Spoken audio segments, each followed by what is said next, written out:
Polycystic ovarian syndrome है, ये बहुत कॉमनली अफेक्ट करने वाला हार्मोनल इम्बैलेंस है जो आजकल 4 में से 1 फीमेल्स को दिखता है, सिम्टम्स होते हैं और वो हमें कांटेक्ट करते हैं इसके कारण, लक्षण और इलाज जानने के लिए।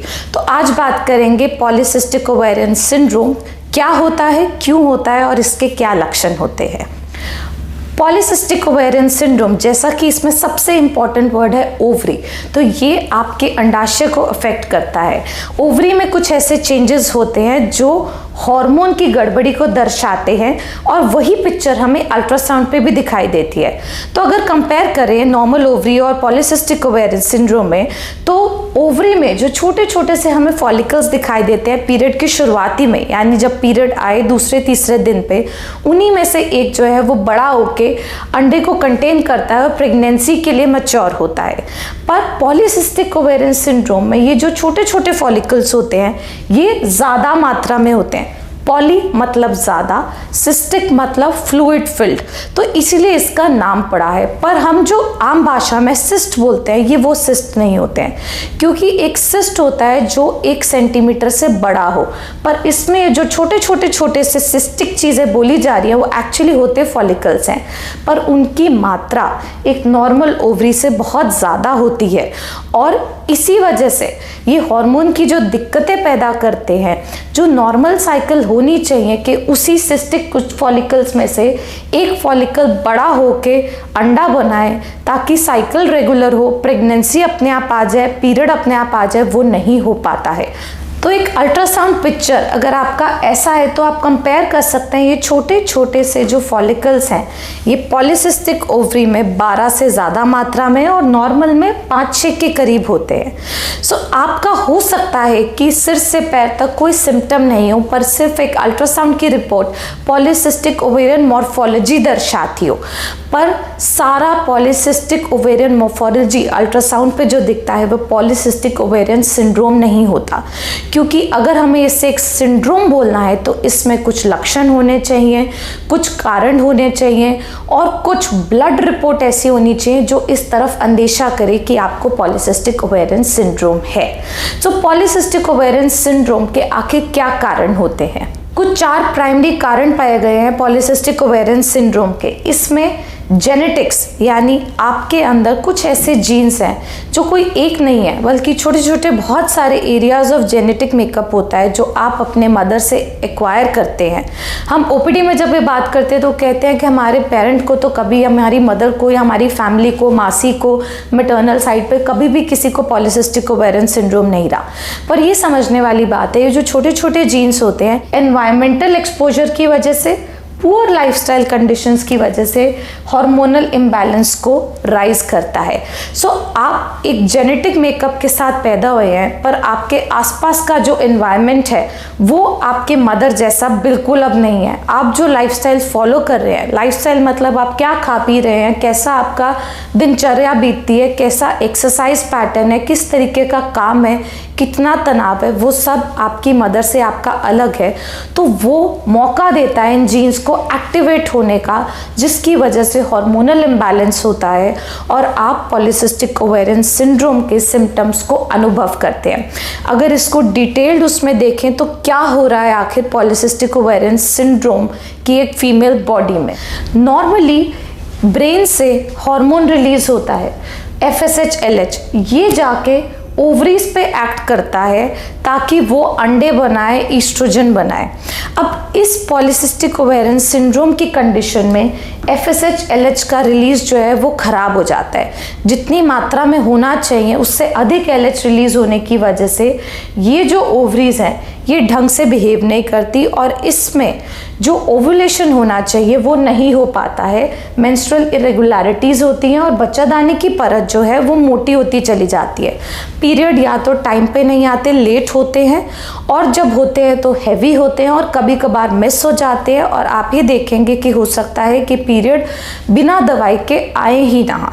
तो ये सारी इरेगुलरिटीज़ होती है ब्रेन से रिलीज होने वाले हार्मोन को जो ओवरीज को रेगुलेट कर रहा है। ओवरीज से रिलीज होते हैं ईस्ट्रोजन और एंड्रोजन। अब ये जो मैकेनिज्म है, क्योंकि ये डिफेक्टिव होता है तो फीमेल हार्मोन ईस्ट्रोजन की मात्रा कम हो जाती है और मेल हार्मोन की मात्रा जो है वो ज़्यादा हो जाती है।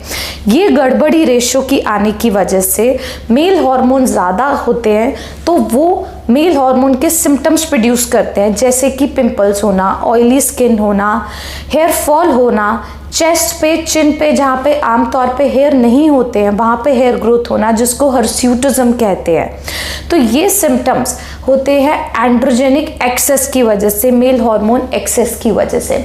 और यही गड़बड़ी जाके इंसुलिन के रिलीज को, उसके मैकेनिज्म को अफेक्ट करती है लिवर के लेवल पे।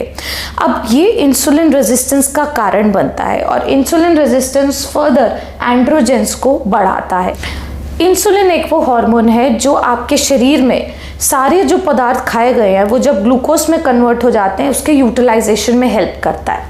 अब इंसुलिन रेजिस्टेंस की वजह से या तो इंसुलिन ढंग से रिलीज नहीं होता है, और होता है तो आपकी बॉडी के सेल्स पे ढंग से एक्ट नहीं कर पाता, जिसकी वजह से ग्लूकोज का यूटिलाइजेशन शरीर में खराब हो जाता है और तभी वेट गेन होने लगता है और आपके लिए वज़न कम करना बहुत मुश्किल होता चला जाता है।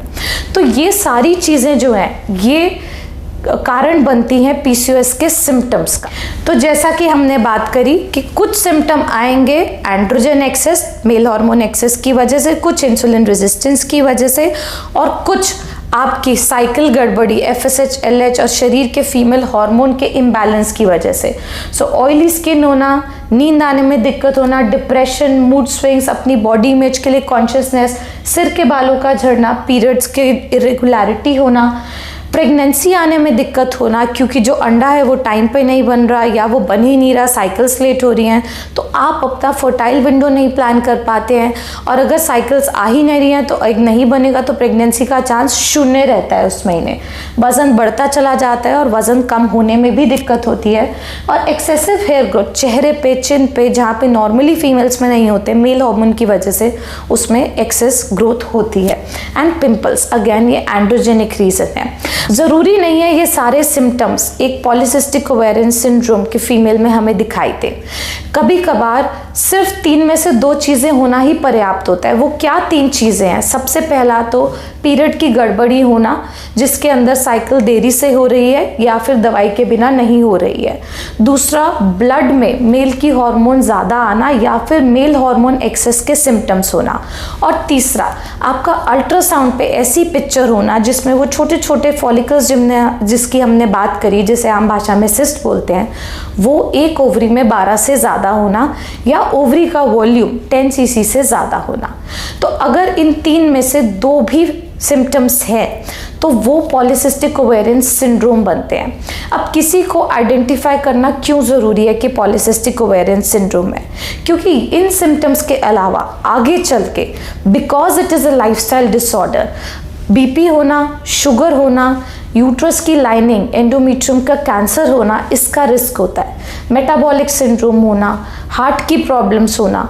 तो हम चाहते हैं कि यंग एज पे अगर हम आइडेंटिफाई कर पाएँ कि वो कौन फीमेल्स हैं जिनको ऐसा हो सकता है, तो हम उनको शुरू से ही ट्रीटमेंट दें। एंड ट्रीटमेंट का मतलब ये नहीं है कि लाइफ लॉन्ग दवाइयाँ चलाएं, एक लाइफस्टाइल पैटर्न उन्हें समझाएं जिससे कि आगे चल के उन्हें प्रॉब्लम्स ना हो और अभी भी वो जिस भी सिम्टम को अनुभव कर रहे हैं वो वहीं सेटल हो जाए।